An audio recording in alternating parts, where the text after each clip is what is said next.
Hey everybody, welcome back to the channel.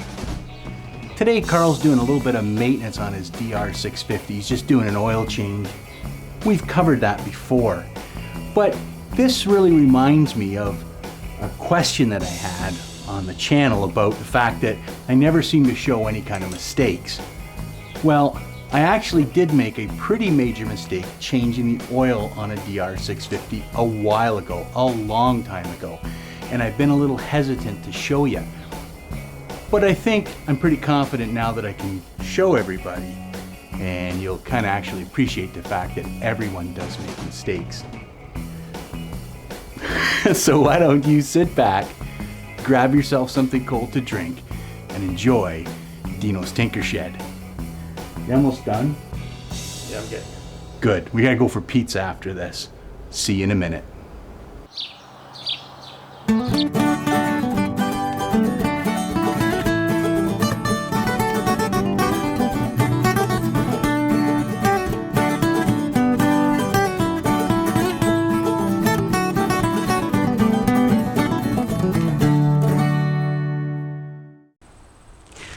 You know, I'm not a mechanic. I've said this before, but I'm not. I'm actually a horticulturalist, specializing in arboriculture, working on trees for the most part. My hobby, or one of my hobbies, as my wife will tell you, is I love working on mechanical things. Motorcycles, cars, Jeeps, trucks, ATVs, all that kind of stuff fascinates me and stimulates my mind, and it's been my hobby for a lot of years. When I started this YouTube channel, my goal was really to help other people accomplish tasks on their own motorcycles or snowmobiles, things that I'd done in the past, and I thought I might be able to help by sharing that knowledge. One of the most interesting things that I got was a comment about 3 weeks ago where someone said, I really do love your video series. I like how you do things, and it's amazing how you never make a mistake. Something to that effect. Well, I make lots of mistakes. I continue to. I have passed through all the time I've worked on equipment. And I think the difference between an amateur, which I am, versus a professional is a professional spends thousands and thousands of hours working on equipment, handling nuts, bolts, torques, all those kinds of things, and they become extremely proficient. Most home amateurs, like myself, get out here once or twice a week maybe, so you're constantly relearning and rethinking those skills to make sure you do things right. And because of that, we often make a lot of small mistakes. Now, when I first started filming, I made a big mistake, and it's probably the biggest one I've made on film, and I thought it might be a good time to share this with you. Now, you might ask yourself, why didn't you show me this earlier? Well, when I first started, my thought process was I wanted to create instructional videos that showed step by step how to get through a process. And showing all the mistakes and getting sidetracked with all the drama didn't really help the flow of those videos. The second reason is probably a little more personal. Nobody likes to show when they make a mistake, right? But I think I've become confident enough on this film channel, whatever you want to call it, that I can actually show you this particular mistake. And it revolves around the absolute simplest process, removing a bolt.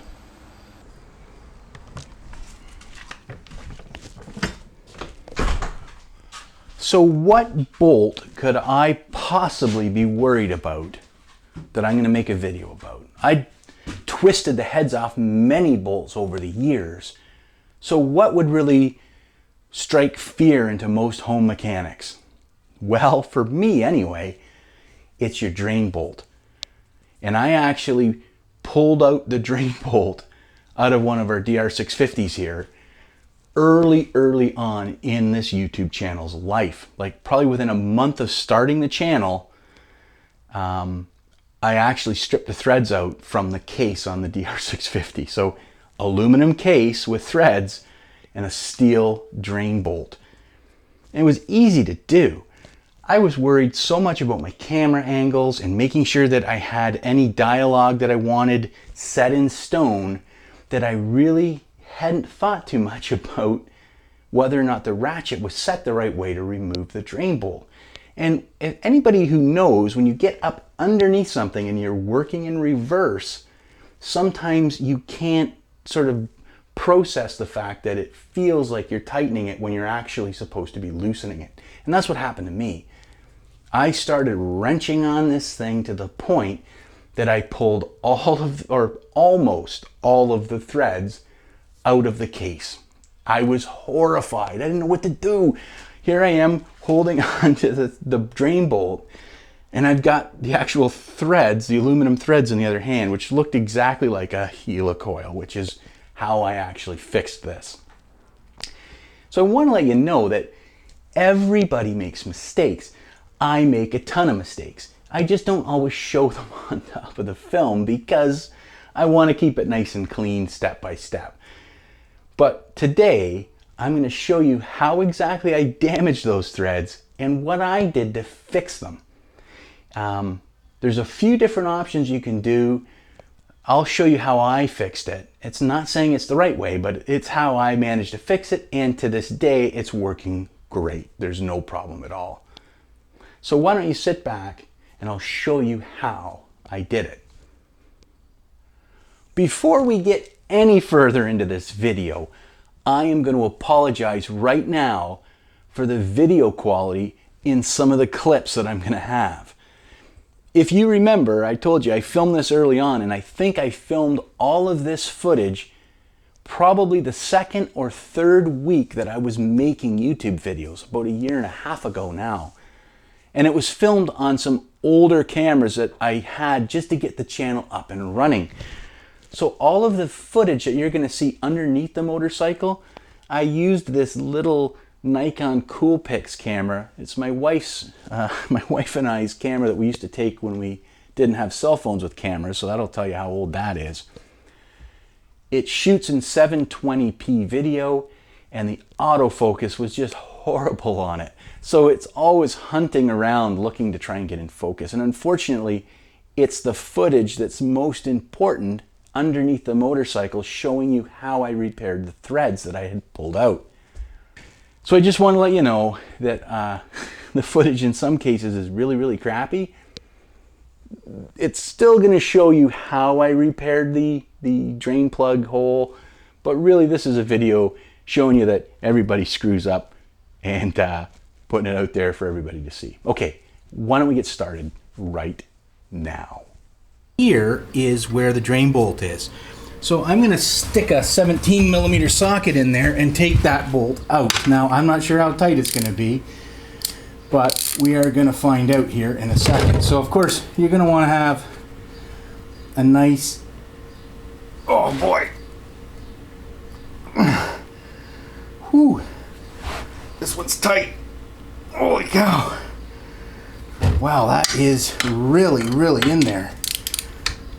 I'm going to have to really give it a good crack here. There we go. Okay. Wow. That's a little unnerving. And it doesn't really feel like it wants to come out all that easily here either. That's not a great sign. For me, anyway. Okay, here we go. Now, it may have some Loctite on it or something to that effect. The previous owner may have put some on there trying to seal a leak. I'm not sure. But normally, once you crack these, they come out relatively easily. So we're going to have a look here soon and see. Wow. It's always an adventure, isn't it?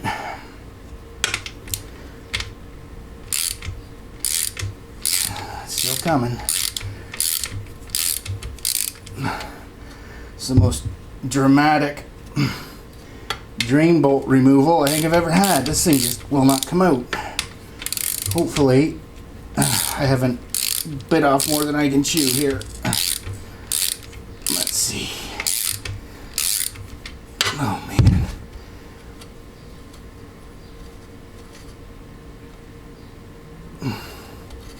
Oh, I hope I didn't just do something completely stupid here. I think I might have. I think I might have pulled the threads out of this. Oh my gosh, I did so. I went the wrong way on it. Oh my god. Look at that. I pulled the actual... I got so busy. Oh my god. Well, this is not good at all. This is now a bit of a project here. Holy cow. Lefty loosey, righty tighty. Okay, well, we're gonna have to helicoil this sucker, I'm afraid. That's not good at all.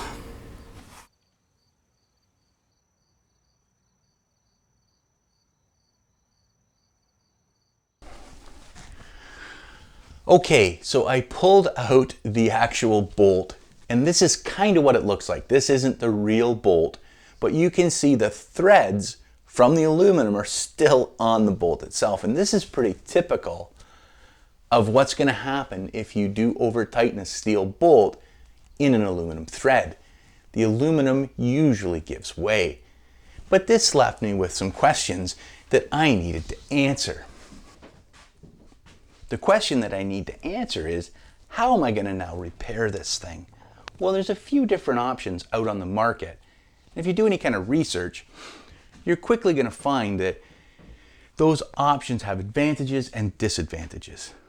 Probably the best option that I've seen out there is where you take another piece of aluminum, you drill the drain hole out so it's a lot larger, you drill a slug and a plate that fits over there, you tap a hole in there at the proper size for your drain bolt, and then you TIG weld that plate to the bottom of the case.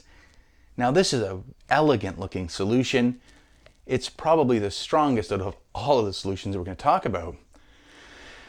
But it does require some skill, some equipment, and quite frankly, some training to do that effectively. And I have none of those. So that option was kind of out. Now you can also use JB Weld. And I've heard great success stories of using JB Weld, especially the materials that have some metal flake in it, of patching the hole and then drilling that, tapping it, and using that as your drain bolt. Now, I don't really like the idea because I don't see how you're going to get a flat surface. I could see it in your backpack or in your box there in case you happen to be out servicing your bike on the road on a multi-day trip and happen to damage your drain bolt. It definitely could glue it up in there and it would hold it until you get home, I suppose.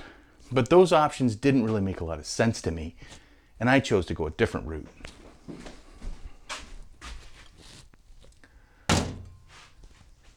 This leads us to the solution that I decided to use, which was a nutsert.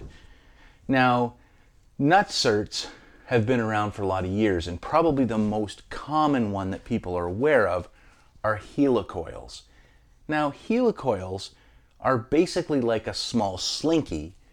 They're a coil of wire, but both the outside of the helicoil and the inside of the helicoil are formed in such a way that they are basically machine threads.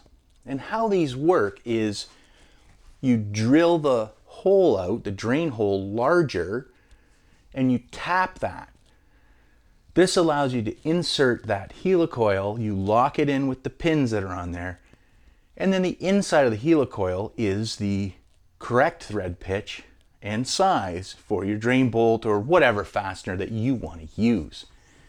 Now, I like helicoils. I've used them a lot in the past, but I do find that in applications like this, where you're putting the helicoil or pulling the drain bolt in and pulling it out multiple times over the life of the motorcycle, occasionally that helicoil tends to come out and it makes a bit of a mess. The best nutsert that I know on the market is time certs, and these things are getting a lot of discussion on forums and different videos when you look up how to repair a hole. Now, time certs are a solid insert. They're not a coil like a helicoil, but they work very similar. Now, these come in kits that come with both a drill bit, they come with a precision reamer, they obviously come with the nutsert itself, the time cert, and they come with a precision threading tool as well to actually lock the time cert mechanically into the hole that you drill. The problem I have with those is they're expensive, and to buy even a basic time cert kit, you might spend over $150 to $200 Canadian by the time it gets shipped to your house. I really didn't want to spend that much money, so I started looking around. And I found my solution with this, which is basically a spark plug repair kit that my local automotive store had. It's very similar in the fact that the nutsert itself is a solid steel nutsert. The difference is how it's fastened in. With this one, you drill and tap, you thread the insert in, and then you're going to use this tool here that has a bell-shaped flange on it, and you're going to tap it, and what that does is it drives and expands the outside of your nutsert and wedges it into the hole so it can never come out. Now they're designed to work in the hardest part of the engine, the threaded hole for your spark plugs.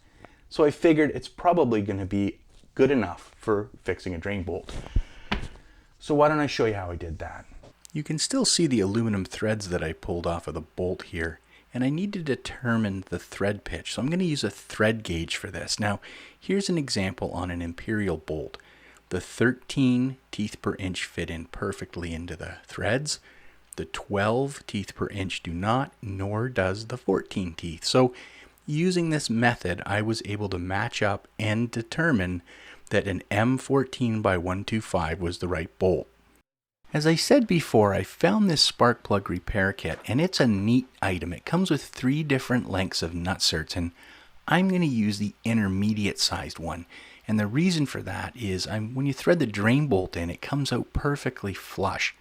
The last thing you want is to have that nutsert sticking up and stopping oil from draining when you actually want to drain the oil in the bike. This tap is a really interesting piece of kit. It actually has 2 different thread pitches on it, and the larger one fits the outside diameter of the nutsert, and the smaller one fits the original drain plug thread pitch. Now, before we do anything, I'm going to take some grease and liberally grease this thing up. The idea of this is to actually trap any chips that the tap itself makes so they don't end up in your oil pan, or at least less of them end up in there. So, the first thing I'm going to do here is thread this up so the initial threads are still catching on the M14 by 125 threads, and there we go. So you can see it sort of guides it in, and then that second set picks it up, and it's threading all the way in until it bottoms out here. Okay, so there it is. So I'm going to keep going, and there it is. It's bottomed out, and now this is where it gets really nerve-wracking. This is where it both cuts and reams at the same time, this thing. It's bizarre. And I'm keeping an eye on how far in. It's actually getting fairly easy, which means it's probably to the end. So let's back this out, meaning it's reached the maximum diameter of the secondary threads now. So let's have a look and see what we've got. So I'll wash all of this grease back off, and you can kind of see all the chips that come with it. Looks pretty good in there. What I did is I threaded in and then removed the tap several times. I cleaned off all the grease and all the chips, and then would feed it back into the drain hole. After 2 or 3 times of doing this, I could feel a little bit of resistance on the tap. I speculated that there's something in there that the tap itself was now starting to touch. It was penetrating deeper into the crankcase. So I wasn't 100% sure what to do next. My solution was to actually take the tap and cut that lead thread right off. It wasn't using it anymore. It was actually using the larger threads used for the nutsert itself So my hypothesis was if I cut that off, it would give me the clearance inside the crank or inside the case, but still chase through with these threads. And that's what I did. So let me show you that now.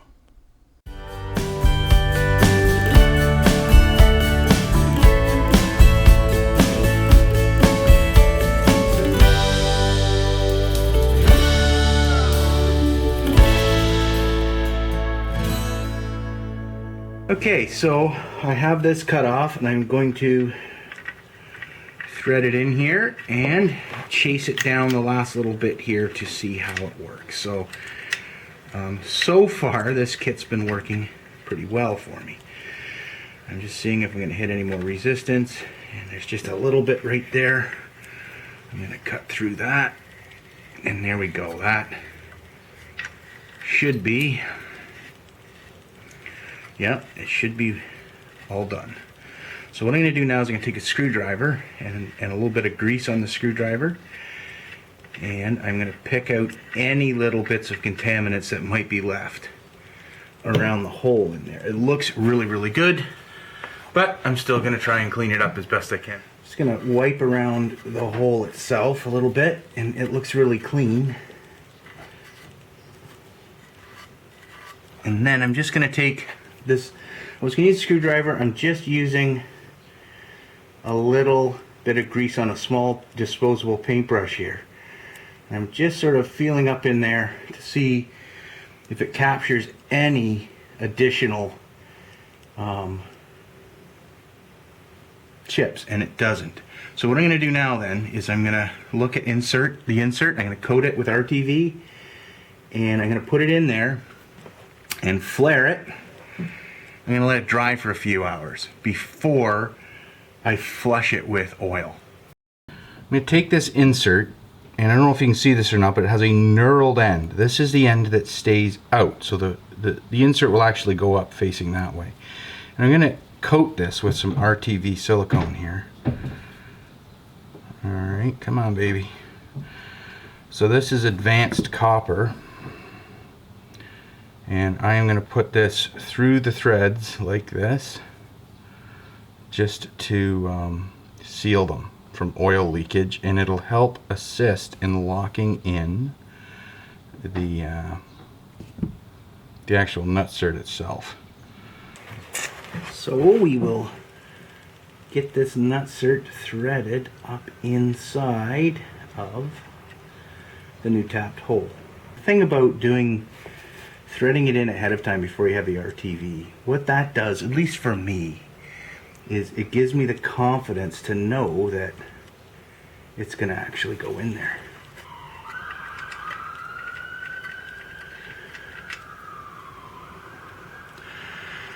We're just about there.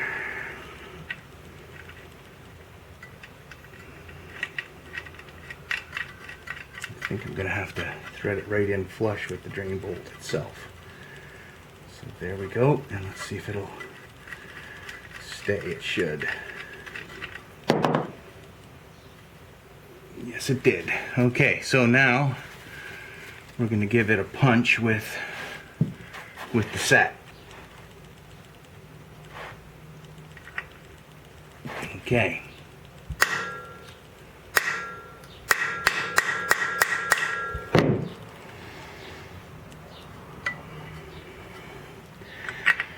And that should. And when you're doing small hits like this, use a fairly substantial hammer. There we go. Okay, so I'm going to let that harden up. It looks like it worked pretty well. Just check here and see. Look at that. It looks really good. And I might even put just a little, oh man, this brings me back, doesn't it? And just a little pressure on it here, just to clamp that RTV in place while it dries. What I've done here is I've taken out the the oil plug, and I've put in a plastic funnel here. Now, I've also taken out the drain plug. What you don't want to do is leave the drain plug in and then add oil. It might float any contaminants out somewhere further in the sump, and you don't want that. You want it to flow straight through. And furthermore, I'm going to tip the bike up so that the drain plug is level. That way when you put oil through it, it should flush any contaminants out. And I've cleaned out my oil pan so that I can see if anything does come out. So let's try it. I'm putting about 2 cups of oil in here, about 500 milliliters. You can see it flushes right straight through.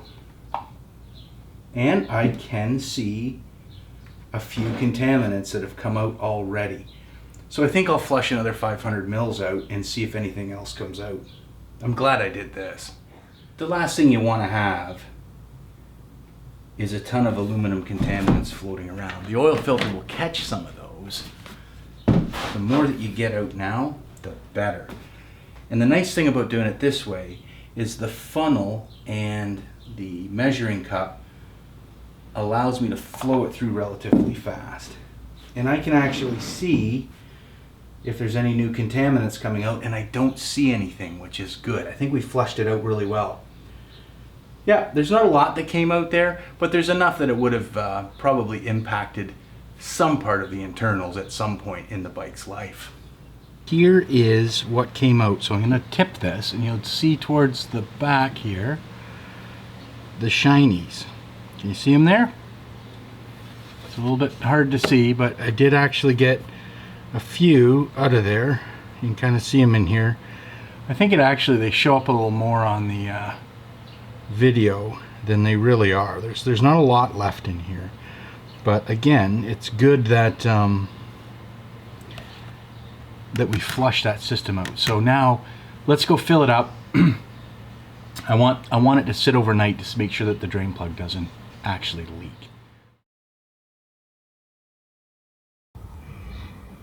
Now this is really good news. I don't see any dripping, any red oil anywhere on that white rag that I put underneath Carl's bike.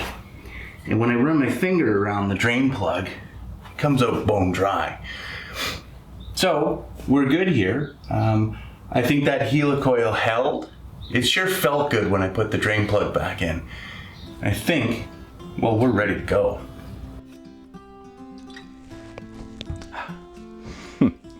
Well, that wraps up the worst mistake that I've ever made on film. I've made other ones that probably are just as bad or worse. I melted the entire wiring harness out of a 30,000 pound wheel loader one time with a buddy of mine trying to wire in an additional circuit.